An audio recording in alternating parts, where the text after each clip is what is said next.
এই যে ধরছে, অবশেষে ইট ছুঁড়ে মারে পাগলের পাশে যেন না যায়।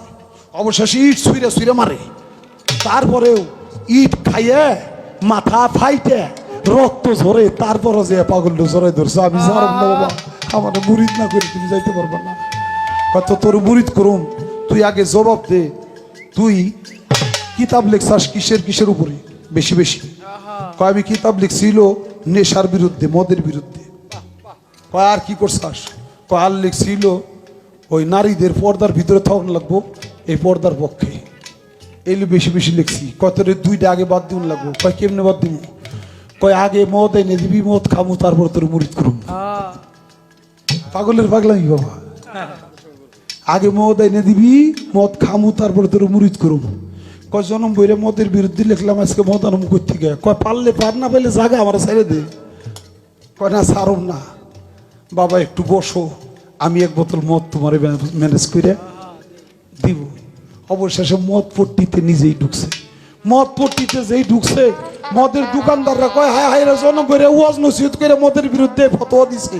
আজকে মাওলানা নিজেই মদ পট্টিতে ঢুকে গেছে। আমাকে জারে ভাই বহুত কারো দিব না। জালালউদ্দিন রুমিরে দেখে জাপ ফালাইয়া যার যার মতো দৌড়। এখন জালালউদ্দিন রুমি ডাকে, এই ভাই দোকানদার ভাই একটু থামো, তোমাদের সাথে কথা আছে। দোকানদার কয় আল্লাহর কি রে মাওলানা সাহেব, আগে বেচতাম, এখন ভালোই গেছি আমি বেচি। আপনা পীরের স্রোতে সে তো রাসূল হাকিকতে, তার হাতে হাত দিবি, ওই নবীজির হাত ধরিয়া সিরাত পার হয়ে যাবি। বাজান বলছে সব কিছু বিসর্জন দিতে হয়। কি কি বিসর্জন দিতে হয়? জালালউদ্দিন রুমি হযরত মাওলানা সে কি বিসর্জন দিছিল বাবা?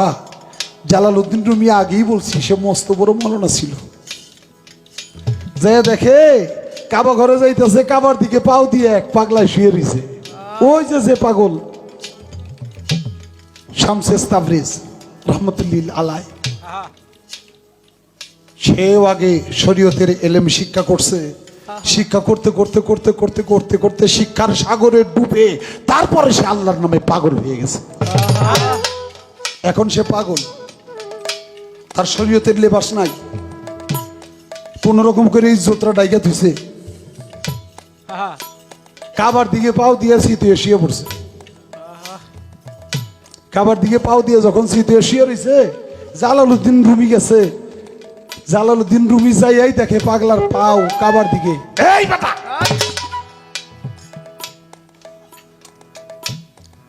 পাগলা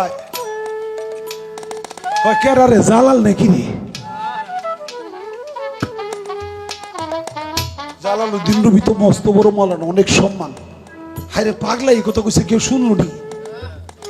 ওই যে বাবলু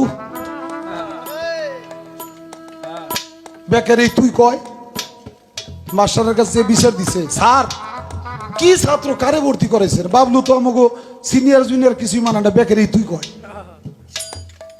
ঠিক আছে আমি বলবো, তোমরা কিছু বললো না। বাবলুরে ডাক দিছে, বাবলু। বাবলু কয় কি হয়েছে? কি হয়েছে বড় বুঝো, আমি দিকে আসো। আসছে, তোমার যদি আমার স্কুলের সম্মান যায় কেন? আমি কি করছি?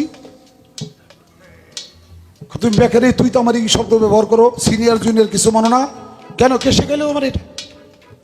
তো বাবলু যখন চুপ করে দিছে, চুপ করে থেকে কয় আমি যে বেকারি তুই কই, এটা তোরে কইলো কেনা? মাস্টার কয় কাম তো আমার তো করছে, কাম তো সারা সব কয় এটা ডাইসি এরকম মানে ওর সাথে কথা কইতে যে নিজের ইজ্জত নষ্ট হইব। তো ওই রকম পাগলায় যখন কইছে Jalaluddin Rumi, Hazrat Maulana Jalaluddin Rumi, তারা কয় কেরারে জালাল নাকি রে? তো জালালউদ্দিন রুমির অবস্থাটা কি হইতে পারে? ভাত খাইতে ভাত পালাস না, ভাত চিনোস, জাগা জমি ব্যাগ চিনোস, বউ চিনোস, ফুলাবান চিনোস, কোন দিকে পাও দেওয়া যাবো, কোন দিকে পাও দেওয়া যাবো এটা বুঝোস না? কামের ডরে পাগল হয়ে গেছাস। পাগলা কয়ে রে জালাল, তা না হয় বইলাম, কামের ডরে হইলাম, এইদিকে কি কয় বেটা? এইদিকে আল্লাহর ঘর। পাগলায় কয়ে রে জালাল, আমার একটা কথার জবাব দিবি, ওই ঘরটাই বড় না ওই ঘরের মালিকটা বড়? আমার একবার জবাব দিবি। জালালউদ্দিন নবী তো মস্ত বড় জ্ঞানী লোক, মাথায় ধরে বসে। জ্ঞানী লোকের অল্প কথাই বুঝে যায়। আরে পাগল, তুই কি কথাটা শোনাইলি? অবশ্যই ঘরের চাইতে ঘরের মালিক অনেক বড়। কত জালাল রে, ঘরের দিকে পাও দিছি তাই তুই এত রাগ করতে চাস? মালিকের দিকে পাও দিলে তো তুই আমার পাও কাইতে বলাবি। তুই এক কাম কর, যে দিকে ওই ঘরের মালিক নাই ওই দিকে আমার পাও দুই একটু সরাই থেকে যা। জালালউদ্দিন নবী সাথে সাথে বসে পড়ছে পাগলের পায়ের কাছে। পাগল রে, সারা জীবন কোরআন রিসার্চ করলাম, কত কিছু হাদিস শাস্ত্র পড়লাম, কোরআন পড়লাম, কত কিতাব লিখলাম, তারপরেও আমার ভিতরে এই বুঝটা হইল না আল্লাহ করলে শাইন মহিত আল্লাহ সর্ব জায়গায় বিরাজমান, সব দিকে আল্লাহ। এখন পাও কোন দিকে সরামু? কত এতদিন বুঝোস নাই? না রে পাগল, আজকে তো তোর কথায় আমার এই বুঝটুক হইল। পাগলের কাছে বইছে না, জ্ঞানের কাছে ধরা খেয়ে পাগলের পার কাছে বইছে। পাগল কয়ে রে জালাল, তোর ক্যাত কোলাই কি? মানে বগুল তুলে তার একটা কিতাব, তোর ক্যাত কোলাই কি? কয়টা তুমি বুঝবা না? এটা আমার কিতাব। কথা নাই বা বুঝলাম, দে না একটু তোর কিতাবটা। লইছে কিতাবটা, লইয়া একটু আদাইটা দিয়ে পানির মধ্যে ফেঁকে ফালাইয়া দিছে। হাই হাই পাগল, তুই করলি কি? হাই হাই, তুই করলি কি? আমার সারা জীবনের কষ্টার্জিত জ্ঞানের ফসল এই কিতাব তুই ফালাই দিলি। তুই না বললি তোর কিতাব? হ্যাঁ, তোর কিতাব বললে হাত ধরা ডাক দে। তোর কিতাব বলে তোর কিতাবে তোর কথা শুনবো না? জালালউদ্দিন রুমি তো শরীয়তের জ্ঞান আছে, মারফতের জ্ঞান তো নাই। সে কয় দেখছাস পাগলে কি না কয় আর ছাগলে কি না খায়। কাগজের কিতাব যেটার প্রাণ নাই, এটা আবার আমার কথা শুনবো? এটা কোনোদিন হয়? পাগলা কয় রে জালাল, পাগলে সব কয় কিন্তু পাগল কোনদিন মিথ্যা কথা কয় না। ছাগলে সব খায়, ছাগল কিন্তু ঘুষ সুদ খায় না। পাগল বলি অবহেলা করস কেন? তোর কিতাব তোর কথা শুনে না, দিই আমার কথা শুনিনি। হাত বাড়াইছে, এই কিতাব তুই আমার কাছে আয়। বলার সাথে সাথে কিতাবটা জীবন্ত হইয়া লাফাইতে লাফাইতে আইসা পাগলের হাতে এসে উঠছে। পাগলের হাতে যে উঠে গেছে। জালালউদ্দিন নবী তো দেখলো, দেখা তো পাগল হয়ে গেছে। হায় হায়, এ করছে কি? কাগজের কিতাবেও যার কথা শুনে, পাতার কাগজ এটাও যার কথা শুনে যে প্রাণ ফিরে পায়, সে তো আল্লাহর মস্ত বড় ওলি আল্লাহ। পাগল তুই এটা কি দেখাইলি? কয়টা তুমি বুঝবে না? ওই যে আগেরটা যেমন আমি বুঝুম না কইছো, এইটা আবার তুমি বুঝতে না, এটা আবার অন্য জ্ঞান। নে তোর কিতাব ঠিক আছে নি দেখ। এখন কিতাব হাতে দেখে কিতাব ঠিকই আছে, কিতাবের ভিতরে অক্ষর একটাও নেই, সবগুলি গায়েব হয়ে গেছে। থাপা দিয়া পাও দুইটা চড়াই ধরছে জালালউদ্দিন রুমি। পাগল রে, আমার মুরিদ করতে হোক। আমি একটা আল্লাহর ওলি খুঁজি, কতদিন যাবত পাই না। আমার বুঝতে আর বাকি নাই, তুমি যে আল্লাহর ওলি আমার মুরিদ করো। মুরিদ মুরিদ মুয়া কইসর মুরিদ হয়ে যাবে গা, তোমার মুরিদ করো মেয়ে এতই সোজা? কয় আমার এই জ্ঞান দিতে হবে। কয় না, তোর ভিতরে শরীয়তের আবর্জনা ভরা। যেই কলস ভরা পানি থাকে, কলস তো পানিতেই ভরা, ওটার মধ্যে দুধ পাওয়া যায় রে? পানি ঢাইলে খালি করলে তো আসে না, দুধ আবার রাখা যাইব। কাজেই তুই পারতি না, তোর পথে তুই যা, আমার মা তো আমার থাকতে দেখ না। পাগল যাই করো, আমার মুরিদ না করে তুমি যাইতে পারবে না। এই যে ধরছে, অবশেষে ইট ছুঁড়ে মারে, পাগলের পাশে যেন না যায়। অবশেষে ইট ছুঁড়ে ছুঁড়ে মারে, তারপরেও ইট খাইয়ে মাথা ফাইটে রক্ত ঝরে, তারপরে যে পাগল ঝরে ধরছে। আমি জানব না বাবা, আমার মুরিদ না করে তুমি যাইতে পারবে না। কত তোর মুরিদ করুন, তুই আগে জবাব দে। তুই কিতাব লেখছাস কিসের কিসের উপরে বেশি বেশি? কয় আমি কিতাব লিখছিল নেশার বিরুদ্ধে, মদের বিরুদ্ধে। কয় আর কি করছাস? কয় আর লিখছিল ওই নারীদের পর্দার ভিতরে থাকুন লাগবো, এই পর্দার পক্ষে। এগুলো বেশি বেশি লিখছি। কত দুইটা আগে বাদ দিন লাগবো। কয় কেমনে বাদ দিব? কয় আগে মদ এনে দিবি, মদ খামু, তারপর তোর মুরিদ করুম। পাগলের পাগলামি বাবা। আগে মদ এনে দিবি, মদ খামু, তারপরে তোর মুরিদ করুম। কয় জনম বইরে মদের বিরুদ্ধে লিখলাম, আজকে মদ আনম করতে গে। কয় পারলে পার, না পাইলে জাগা আমার ছেড়ে দে। কয় না ছাড়ুম না। বাবা একটু বসো, আমি এক বোতল মদ তোমার ম্যানেজ করে দিব। অবশেষে মদ পট্টিতে নিজেই ঢুকছে। মদ পট্টিতে যেই ঢুকছে, মদের দোকানদাররা কয় হায় হায় রে জনম করে ওয়াজ নসিহত করে মদের বিরুদ্ধে ফতোয়া দিছে। আজকে মাওলানা নিজেই মদ পট্টিতে ঢুকে গেছে। আমাকে জারে ভাই মদ কারো দিব না। জালালউদ্দিন রুবিরে দেখে জাপ ফালাইয়া যার যার মতো দৌড়। এখন জালালউদ্দিন রুবি ডাকে, এই ভাই দোকানদার ভাই একটু থামো, তোমাদের সাথে কথা আছে। দোকানদার কয় আল্লাহর কি রে মাওলানা সাহেব, আগে বেচতাম এখন ভালোই গেছি আমি বেচতাম। জালালউদ্দিন রুমি চোখের পানি ছেড়ে দিয়ে কাদের বলে, দোকানদার ভাই সারা জীবন তোদেরকে মন্দচারী বলছি, আজকে আমার এত প্রয়োজন হয়ে গেছে, তো গো এক বোতল মদ আমার দিবি, আমার একটা মেহমান আছে, আমার মেহমানকে দিতে হবে, তাছাড়া যে আমার জীবন বৃথা হয়ে যাবে।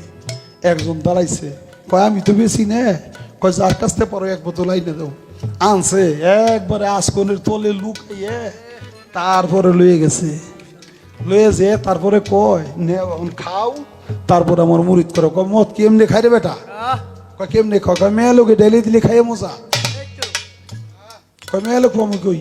কয় মাইসের মেয়ে লোক খুঁজে, তোর মেয়ে লোক নাজি? কয় আছে। কয় তোর আল্লাহ কোনো মেয়ে ঠেতে নাই? কয় দিছে। কয় মেয়ে? কয় 3 মেয়ে। কয় সুন্দর কোনটা? কয় মেজুটা। মেজুটা বেশি সুন্দর। কয় মেজুটা ডাইলে দিব আর আমি খামো, তারপরে তোর মুরিদ করুম। বাড়িতে নিউন লাগে, বাড়িতে লয়ে গেছে। নিয়া পাগলটে ঘরে বসাইয়া, এই বাবা কথা বলো না, বসো তোমরা, বসো বসো, নিচে বসো। এই কথা বলো না, তোমাদের আওয়াজ কান আসে, তোমাদের হাসি মুখ দেখলে আমার কষ্ট হয়, কারণ গান করতেছি, এটা হাসি ঠাট্টা না। তোমরা এক সময় আগামী দিনের কমিটি, বসো। অবশেষ মাওলানা জালালউদ্দিন রুমি পাগলটে ঘরে বসাইয়া ওই মেয়ের কাছে যে জোরহাত করে দাঁড়াইছে, মারে জীবনে কোনো অন্যায় আবদার আমি করি নাই, আজকে তোর বুড়ো বাপটা হাত জোর করে তোর সামনে দাঁড়াইছে, আমি তোর কাছে একটা অন্যায় আবদার করলে তুই আমার আবদারটা রাখবি না মা? মেয়ে বলে, বাবা সারা দুনিয়া মিথ্যা হয়ে যাবে, আমার বাবা আমার কাছে কোনো অন্যায় আবদার করবে না, আমি জানি, আমার এই বিশ্বাস আছে, তুমি বলো আমার কি করতে হবে? মারে আমার একটা পাগল আসছে, পাগল দেখছে মদ তুই ঢাইলে দিবি, আমার পাগল খাইবো, না খাইলে আমার মুরিদ করবো না, এই জন্য আমি মুরিদ হবো, আমি পাগল হয়ে গেছি মা, তাড়াতাড়ি আয়। যে বাবা তুমি সত্যিকারই পাগল হয়েছো? যে হ্যাঁ, পাগলের সঙ্গ একটু মুহূর্তে আমি পাগল হয়ে গেছি, তাড়াতাড়ি আয় মা, আমারে রক্ষা কর, তুই ছাড়া রক্ষা নাই। মেয়েটা চলে গেছে, মেয়েটারে নিয়ে যখন মৌলানা গেছে, এই সময় ওই পাগলাই কইতেছে, আরে মৌলানা তুই কি করস? পরে আমি খাবো, তুই এনে কি করস? তুই বাড়ি যা, বাড়ি যা। আচ্ছা তুই আইসার যখন, তোরও একটা ডিউটি দিই, তুই ঘরের দরজাটা চাপাই দিয়া তুই বাইরে দাঁড়ান হয়ে একটু দাঁড়িয়ে থাকতো, কেমন লাগে?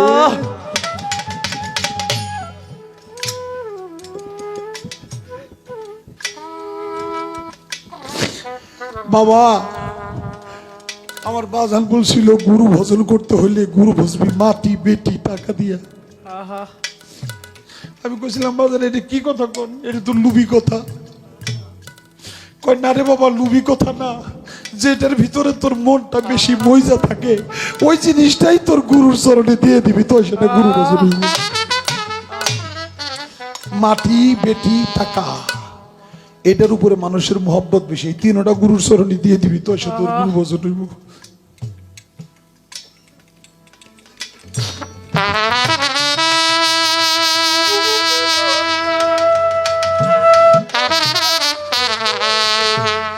বাজার এই কথাটাকে অনেকে দোষ ধরতে পারে, দোষী দোষ খুঁজবে, এটা কিছু তার কাছ থেকে আর কিছু আশা করা যাবে না। কারণ যেই বোতলে মধু থাকে সেখান থেকে মধু বাহির হয়, আর যে বোতলে বিষ থাকে ওটা কাঁথিয়ে পড়লে ভাঙলে ওটা থেকে বিষ ছাড়া আর কিছু বাইরে না। কারণ আছে বিষ, বাইরিব কি? যে দোষী ব্যক্তি সে দোষী খুঁজবে। গুরু ভজন করতে গেলে এই তিনটা জিনিস লাগবে। যার ভিতরে তোমার মায়া মোহতে আবদ্ধ হয়ে রয়েছ সেই জিনিসগুলি গুরুর কাছে বেশি বেশি করে দিয়ে দেও, যাতে তুমি এই মোহ মুক্ত হইতে পারো, তাহলে তোমার গুরু ভজন হবে। জালালউদ্দিন রুমি অবশেষ বাইরে যেয়ে দরজাটা চাপাই দিয়ে দাঁড়াই দিছে, চোখের পানি ছাইরে আল্লাহর কাছে হাত দুইটা তুইলা কাঁদছে আর কয়, আল্লাহ রে, আমি মনে হয় নিজের পায়ে নিজে কুড়ালটা মেরে দিলাম। আমার মেয়েটার না জানি কি সর্বনাশ হয়ে যায়, মানে এখনো কামিল হয় নাই তো, আমার না জানি কোন সর্বনষ্ট হয়ে যায়। আল্লাহ, আমার মেয়ের জানমাল ইজ্জত তোমার হাতে হাওলা করে দিলাম, আল্লাহ তুমি হেফাজত করে, তুমি রক্ষা করো। চোখের পানি ছেড়ে আল্লাহর কাছে কাঁদতেছে। সময় পার হয়ে যায়, সময় পার হয়ে যায়, তাও মেয়ে বাহির হয় না, পাগলাও ডাক দে না, কি করব? অবশেষ বাইরে থেকে ডাকতেছে, মা, ও মা, তোদের খাওয়া দাওয়া কি শেষ হয় নাই? তোর বুড়ো বাপটা দেখি একটু ডাকবি না? বাইরে থেকে কাঁদছে মেয়েটা, চোখের পানি ছেড়ে, চোখের পানি দিয়ে যেমন বুক ভেসে যেতেছে, আইসা ঘরের দরজা খুইলা সরাসরি জালালউদ্দিন রুমির পদ যুগলে তার মাথাটা নোয়াইয়া একটা সেজদা দিছে।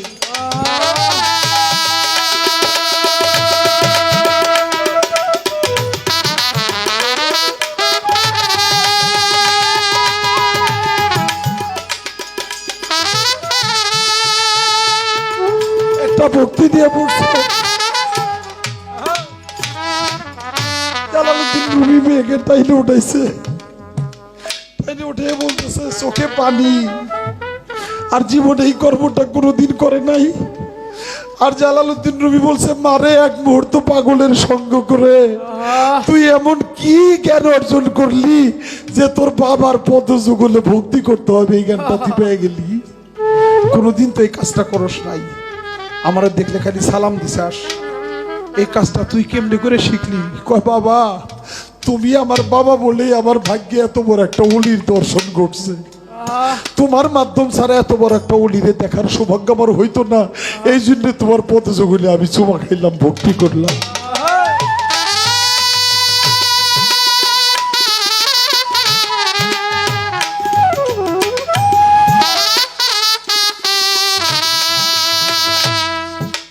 বলে, মা, কি করে বুঝলি যে সে আল্লাহর ওলি? তুই কেমন করে বুঝলি? তোর গায়েটায় হাত দিছে? পাগল তোর কিছু কইছে? কয়, বাবা, তুমি ঘর থেকে বাহির হওয়ার পরে পাগল দুটি চক্ষু বন্ধ করে ন্যাসকম্বক দম সাধনা করে দম টাটকাইয়া এই যে শূন্যে বিরাজ করছে, একবার আমার দিকে এক নজর তাকায় ও দেখলো না আমি ধোলা টাকা। এখন পর্যন্ত সে শূন্যেই বিরাজ করছে। দৌড় দিয়ে জালালউদ্দিন নবী ঘরের ভিতরে ঢুকছে, যায় দেখা পাগল ওই হাল আছে, ভক্তি দিয়া পাও দুটো ধরছে, জড়াইয়া ধরছে, আর পাগল চক্ষু মেলে বুকে টান দিয়ে নিছে। আয় জালাল, এতক্ষণে তোর শরীয়তের আবর্জনাগুলো তোর মস্তিষ্ক থেকে আমি মুক্ত করতে পারছি, এখন আমার মারফতের এলেম তোর ভিতরে প্রবেশ করানো সম্ভব, আয় আমার কাছে বলি।